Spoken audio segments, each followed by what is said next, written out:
Rusty repairs the railway that winds through the mountains on the island of Sodor.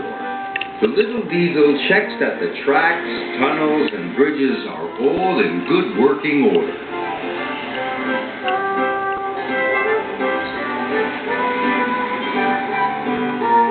One day, Rusty was crossing the old wooden bridge.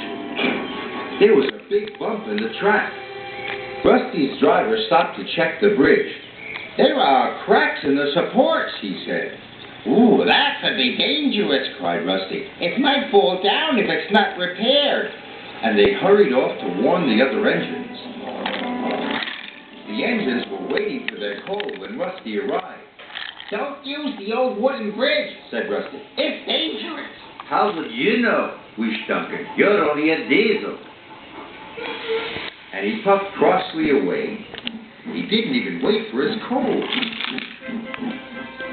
Rusty hurried down the mountain to tell Sir Topham Hatt the bad news. "Thank you," said Sir Topham Hatt. "I'll send engineers to investigate the bridge. Meanwhile, nobody is to use it." Rusty's driver put up a sign, "Line closed." The engines had to travel a different way. Meanwhile, Duncan needed more coal to get home.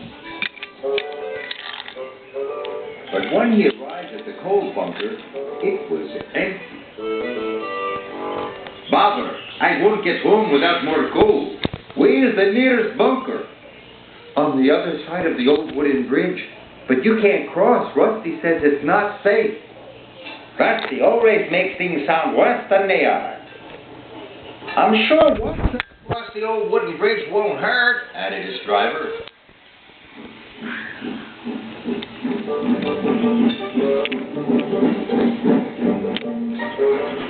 When they got to the junction, Duncan's driver removed the sign, and they set off towards the bridge.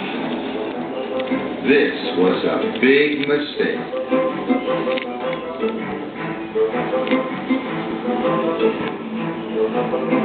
Suddenly, Duncan hits to a halt. "I'm out of steam." He had used up all his coal. "What's that?" he asked nervously. His driver looked out. The old wooden bridge was starting to collapse.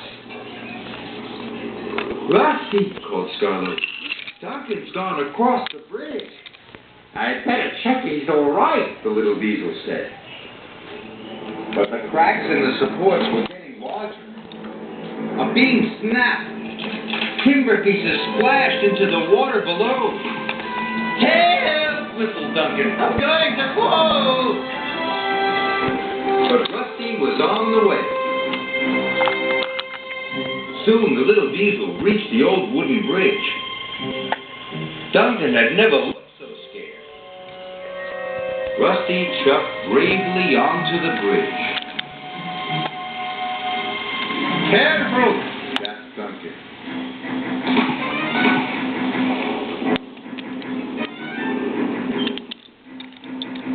Soon they were coupled up. "Hold on!" said Rusty. "Whoa!" shouted Duncan. The little diesel pulled him off the bridge, just in time. "Don't use the old wooden bridge," said Rusty. "It's dangerous." Sir Topham Hatt was cross with Duncan. "That was very irresponsible." "Yes, sir. Sorry, sir." "And Rusty, you were very brave." "Oh, thanks." "Yes, Rusty, you are a really useful engine." "Thank you, sir." Rusty felt very reliable, too.